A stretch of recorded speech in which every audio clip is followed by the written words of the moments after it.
So kung ano pa, Mayor, that's what we call irreconcilable differences. Divorce talaga, divorce. Pero kung siguro hindi naman niya magsuntukan, binata pa niya. Pero yung to be in one platform, meaning in platform as yung anong pinandigan niyo, the things that you stand by in this world, the values or platform yung sa stage. Baka magbagsak yung stage. O may mahulog talaga dyan.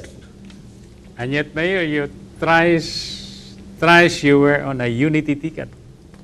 Who crafted that, by the way? President. Oh. Ako, sabi, hindi ko talaga maintindihan. It is the President actually. Kaya niyang sabihin niya doon na ito si Duterte, he will build roads but he rides the helicopter. Alam mo, I'd be frank, I am really very thankful na nandito ako ngayon. Actually, at one time or another, if you remember, it was Nograles who brought up the idea of having helicopters here, remember, for the police. And one he said, that was the time na lumiligaw siya na wag na lang tayo mag-away. So you do not put up a candidate against me. Kung I was really planning to field Acosta, then tagal na. At ganon. So as a part of goodwill, sabi niya, tawagan mo na lang si Presidente. Tinawagan ko si President. But then at that time, we were overtaken by events because I was appointed as a consultant lang. Not advisor, because advisor is a cabinet level position. So sabi ko na, ma'am, how do I travel dito sa Region 11? No, Region 11 is a vast territory. Ito, nandito nakinig. Sabi niya, Rudy, tawagan mo si Mike. Referring to the first gentleman. Yan ang sabi ng Presidente. So, tinawagan ko. Sabi, will be sending yan. As a matter of fact, meron dyan. Ngayon, yung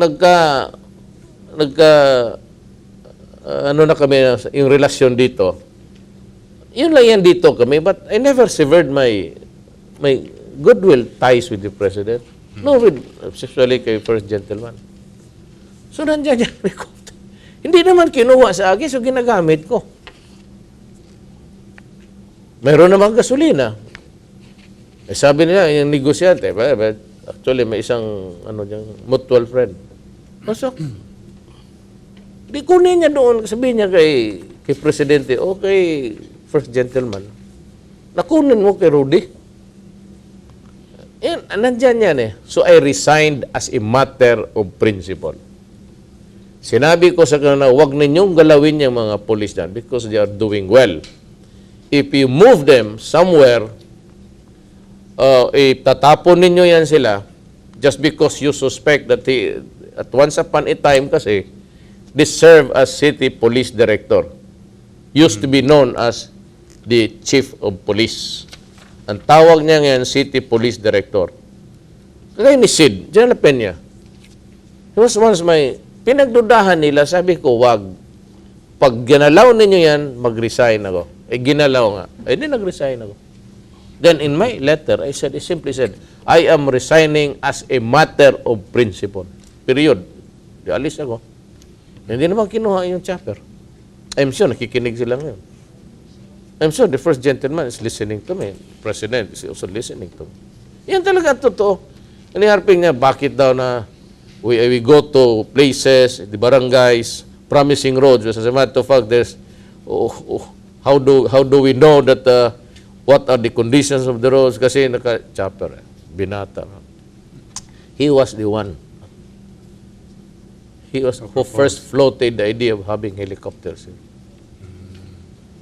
He wanted to establish a goodwill na hindi kami mag-away kasi alam niya kung mag-eleksyon, meron talagang ilagay. It's either ako or somebody else. Yes.